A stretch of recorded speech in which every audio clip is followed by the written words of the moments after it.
Joining us now from the Las Vegas Raiders, cigar smoker, quarterback assassin, host of The Rush on YouTube, a podcast that you should definitely listen to, a man whose name is on the field up there in Eastern Michigan University, Maxx Crosby.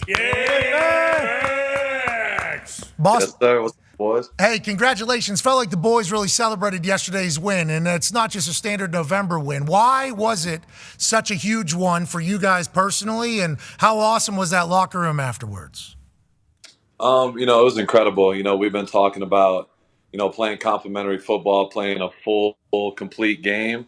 And I think that was the first time this season we've done that. And obviously bringing the new energy. AP has been incredible, since he's got in. But everyone's known AP for just being a leader and being an alpha male, and everybody felt that energy. So I feel like everyone was ready to go. Practice was incredible all week, and we just went out there and played loose and free. And I think everybody got to see that. So, yeah, the celebration was fun. I know, AJ, you're a big cigar smoker like myself. So, yeah, we went out there and, I got a bunch of stogies, the night before and made sure we were all set. Man, that was awesome, obviously, to see. And I can't wait. Like, that's going to smell like victory for you guys. You're going to put your shoulder pads back on. Like, oh, yeah, here we go. I got some residual cigar smoke on this thing. Like, that's going to be your guys' call sign. So I think that's a good move going forward. But you mentioned the week of practice you had leading up to.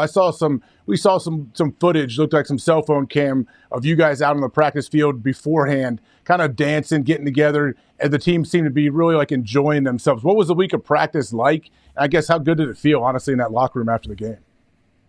Yeah, it was a short week. And so obviously we had the coaching change, a short week, coming off a tough loss, and things were just happening fast. So, AP had us in and out, pretty quick, on the field, but we got in, we got work, and then we have fun. That's what he talks about all the time. You got to have fun with it. It's a game. It's a kid's game at the end of the day. So every moment you're out there, you got to enjoy it. But at the same time, when it's time to work, we put in the work. So we went out there. We had about an hour practice on, I believe it was Thursday.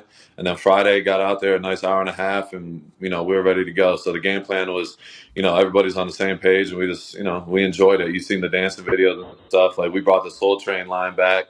So before practice, we get an offense and defensive guy to go through the Soul Train line and dance, and just everybody gets their mind right, before practice. Has that been happening?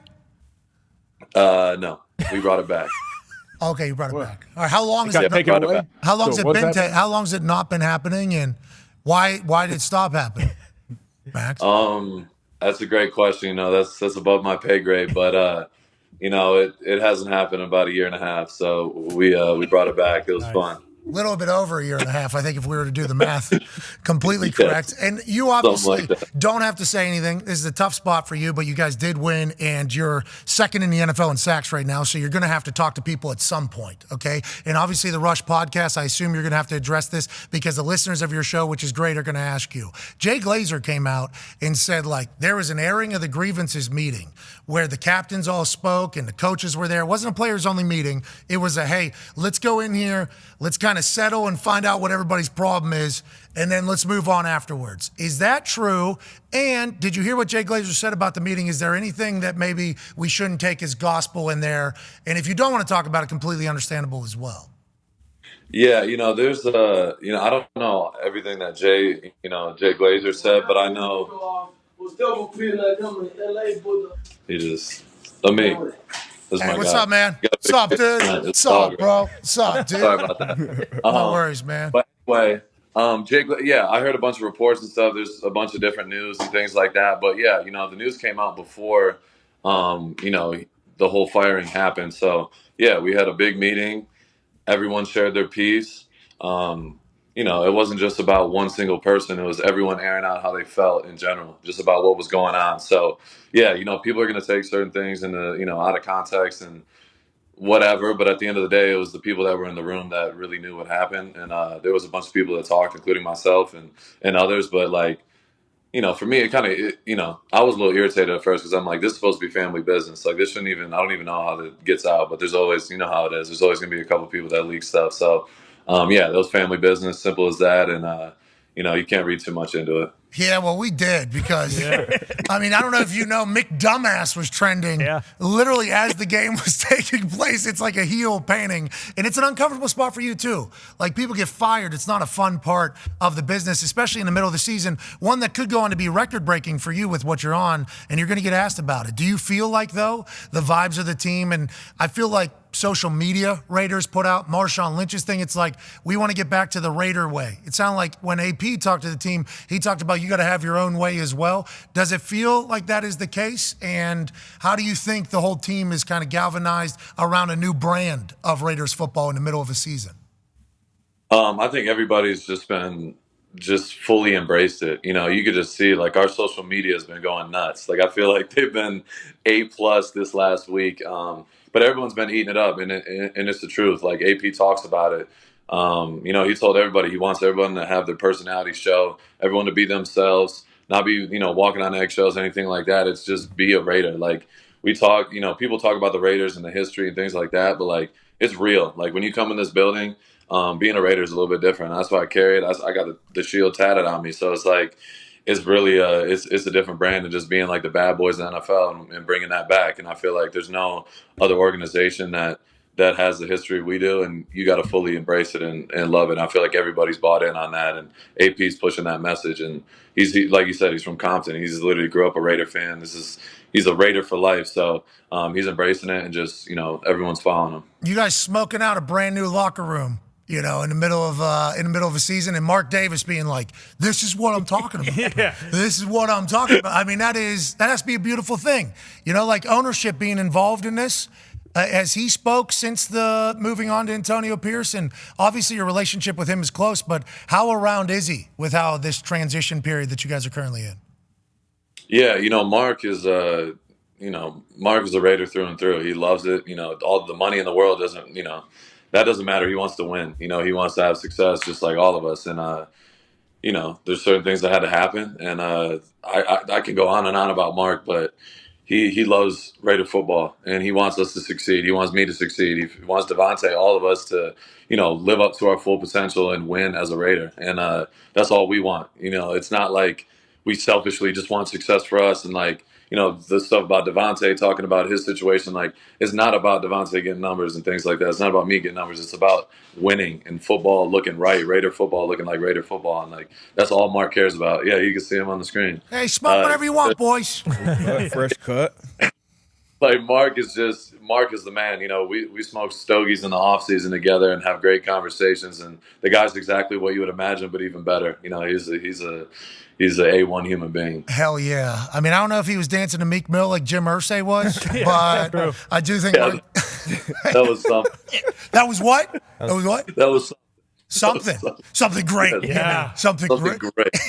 Obviously, we need more of that. You talk about numbers, 3 sacks yesterday out of you, Max. Darius has a question for you. Yeah, Max, another game where you're playing every snap. Like, obviously, we're in the middle of November and been in the locker room before everyone's banged up. But how are you able to play every snap full speed? Like, what do your Mondays and Wednesdays look like? I know you guys got Victory Monday. You're obviously in the building. What would be some advice to the young guys as far as taking care of their body in this in the big boy league? Yeah, you know, honestly, my number one, you know, thing that I say to everybody is, like, when it comes to training, it's not being in the NFL, doing this is not a part-time job. You know, some people treat it like a part-time job. I do it all year round. I start training in January and the season ends in January. So, like, for me, it's all year round, meal prep, stretching every single night, same routine, like just dialing it, finding that 1% I can get better in every single way. And I do that every single day, all year round. Like, people think I'm nuts, but, like, I'm truly obsessed with being the best version of myself. And, you know, it's only 9 games into the season. I got a ton of work to do. But I feel like people are starting to understand, like, you know, they see me playing 100% of the snaps and think it's nuts. But, like, in the off season, I'm running with the DBs.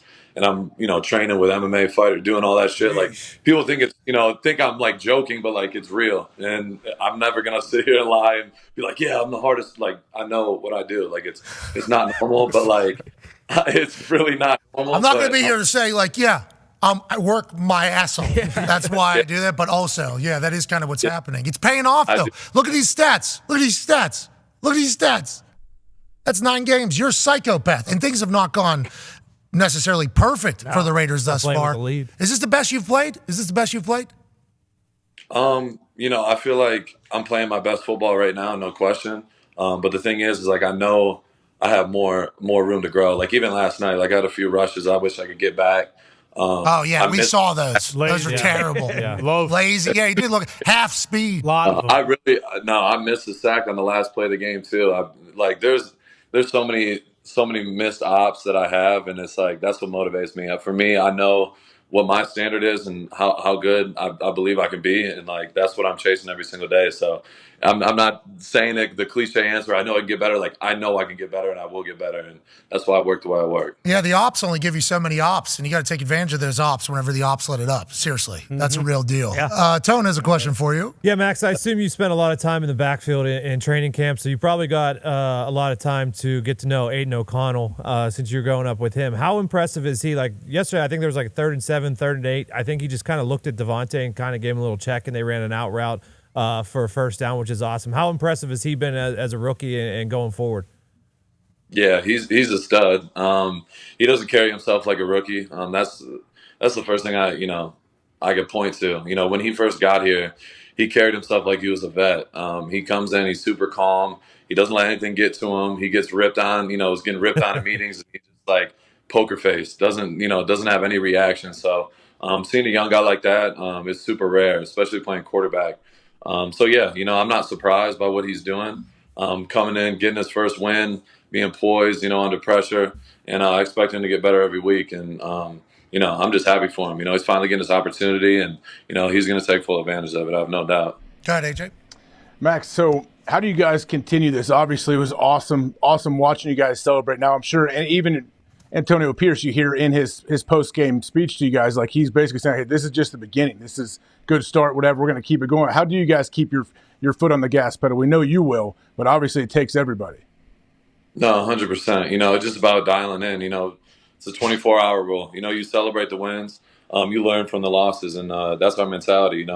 It's great to get our first win with AP and Aiden playing quarterback, and it's a whole new look. But we have a ton of room to grow, and that's what's most important. We have a lot of room to grow, and you can only build off it. You can't get too high, too low in this league. You just got to constantly find that 1% to get better, and that's what AP is pushing. And that's all the leaders and everybody in the building's pushing, and we're buying into it. Who'd we see over here? Who'd we see? Oh, that was Divine Diablo. Great young linebacker. Great name. Yeah. Great name. Devon Great. Diablo? All-time name. Is Mark Davis Divine. around? Yeah, that's like a movie character name, but he's It's awesome. So we're back in the building right now. Antonio Pierce says, see you Wednesday. How many people are in there? This is good. This is good news. We're all in. yeah, we got a good amount. I got in here bright and early. Got a lift. Getting the body right. I'm about to get a massage and just get after it. So What's that little laser therapy on the door? Smart. I love that. Guys getting Great better. facility. I'm like in a hallway right now, just tucked Oh, up. look at that! Hey, look at that Raiders. I mean, that's a clean. Gorgeous. Where'd you get it tatted at? Man. I got it. Hold on, I gotta find it. Tricep right here. It's a good looking tricep. Sweet. A lot has been made about your brand new tattoos. This was all this off season. You got a lot of this done. Yeah, I got the whole torso blasted. So Did they put you under? How long is that? How many hours is that? I think 12, 13 hours. Jeez, dang. Now, it was 2 sessions, and I was out. How many tattoo people? 5. Jeez. Wow. So 60 hours. Did they strap you down too so you didn't move? Like how does that even happen? You tell me. How No, I got a gnarly ass picture. I got to show y'all. But I was literally in my living room, just on a chair. I'm literally arms spread out, and I have 5 different people tattooing me at the same time. Like it was crazy, but it was quite the experience because you wake up, boom, it's done, and then you just keep moving forward. Is that the tattoo artist right there? Are we adding? No, this is Drew. What's up, Drew? Thank you, Drew. Drew, do you have a Connor Stallions job for the Raiders? Okay. All right, sweet. Maybe. All right, sweet. Connor has a question for you about that building. Yeah, Max, we saw the mini hoop that was put in that Devontae got soaking wet on. Is there any other things that might be added to the locker room after, the celebration yesterday? It feels like maybe a hot tub gets put in the middle or something along those lines. A hot tub. A hot tub. I don't know about that, but we might, think about maybe some darts or something. I was thinking about that.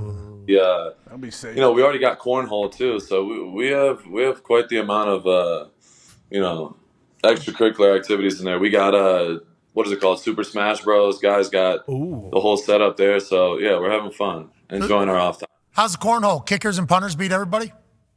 Yeah, kickers and punters are elite. Our long snapper, Bob, dude is insane. He's elite. So yeah, there's a good group of guys though. I feel like I'm kind of above average. 7.2 on a out of 10 scale, but it's not too bad. Well, the kicker punter has a lot more time. Long snapper. Yeah. While you're learning stuff and working on playing every single snap, they're in there dialing in. You know what I mean? Do you have the good bags too? We got one slick side, one stop side. The bags are decent, but honestly, you would be surprised. Josh Jacobs and Devontae play cornhole against each other probably more than anybody. So those two are always they're hooping, they're playing cornhole. They're on the same page. I like that. Good competition. How's Bob Spillane whenever it comes to the cornhole? Bob Spillane, I feel like I don't know if he could physically play it. His neck, I feel like it doesn't come out the right way. I've never seen him throw a cornhole in my life. Yeah, there's a reason. He's strictly a downhill guy. Yeah, well, that's good. Got to have that. That's Raider Way. Need it. That's Raider Way, by the way, what it sounds like we're getting closer and closer to. Go ahead and listen to The Rush, which is Maxx Crosby's podcast. It is fantastic. Ladies and gentlemen, the Condor. Who do you guys got this week? We got New York Jets at home, so back-to-back New York teams. Prime time. Hey, listen, that's a big game. They win. Aaron Rodgers maybe comes back. Yeah, you never know. Yeah, just something to think about for the boys over there. You know what I mean? Amen. Yeah, it's going to be a great one. It's Sunday night, so we'll be dialed in. Oh, yeah, we're about to do something about not being happy. That's on us. Yeah, that's the only game we are happy about. We talked about it earlier before the show. No, you're the best. Ladies and gentlemen, you're a stud. Maxx Crosby. Yeah.